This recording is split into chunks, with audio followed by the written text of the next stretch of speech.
मैं सब how do you see India in 2021?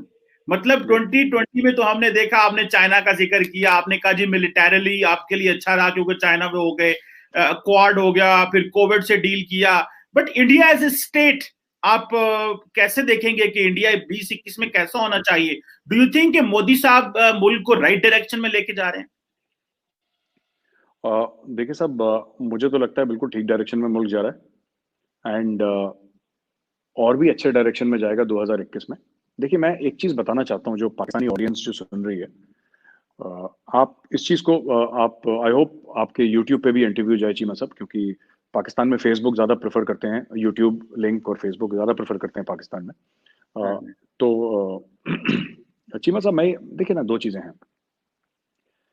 When Modi does something, आपको ये एक माइंडसेट समझना पड़ेगा।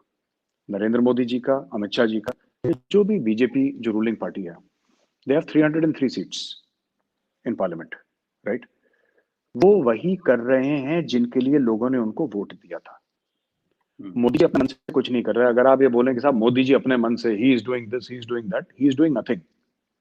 ही is doing exactly what he has been sent to the parliament to do.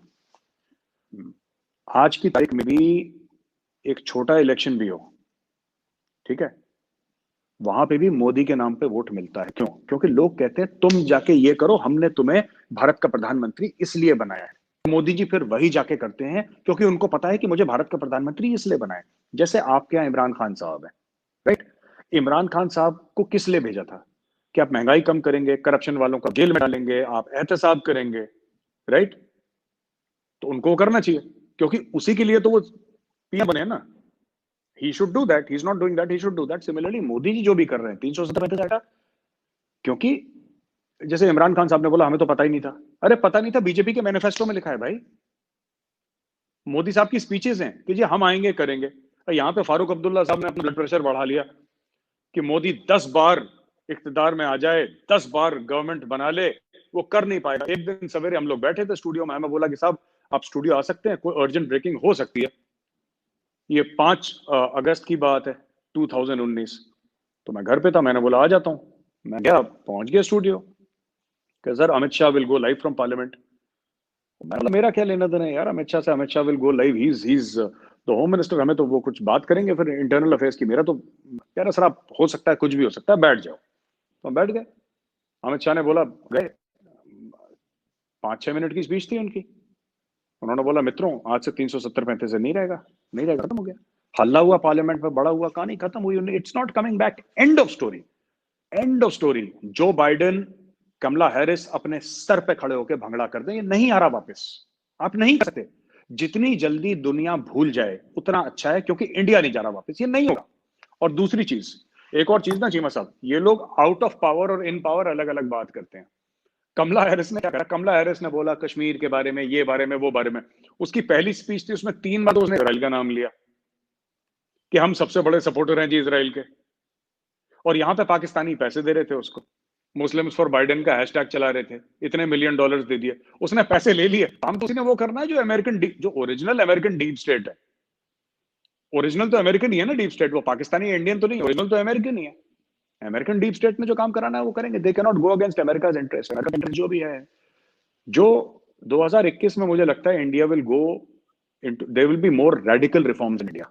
Economic reforms हैं वो, और रेडिकल रिफॉर्म्स होंगे इंडिया में।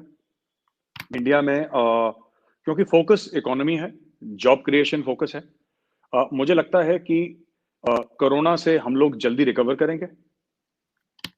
अभी इंडिया में लोएस्ट कोरोना का पॉइंट पे हम आज पहुंच गए। आज सवेरे की न्यूज थी इंडिया में कि लोएस्ट केसेस अभी तक आए हैं जब से कोरोना की वबा आई है ना, तब से लोएस्ट है चीमा साहब।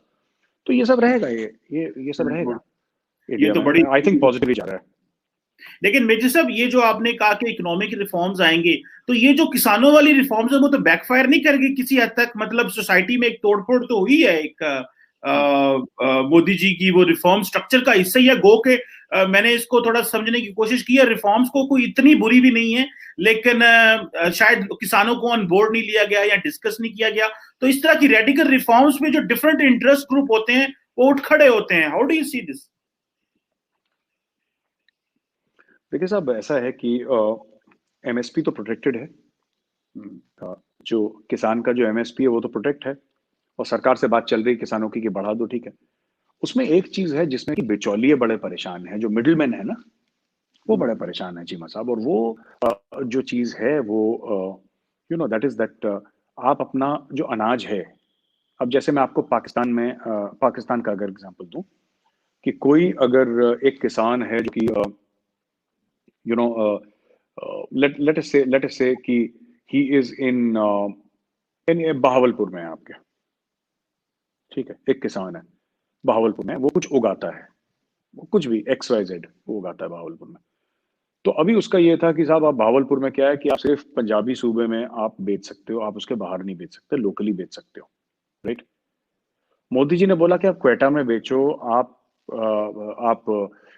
केपी में बेचो, आप पाकिस्तान में कहीं भी बेच सकते हो, अपने मनचाहे दाम पे बेच सकते हो, एमएसपी तो आपका प्रोटेक्टेड है, आपको जिसको जो बेचना करो।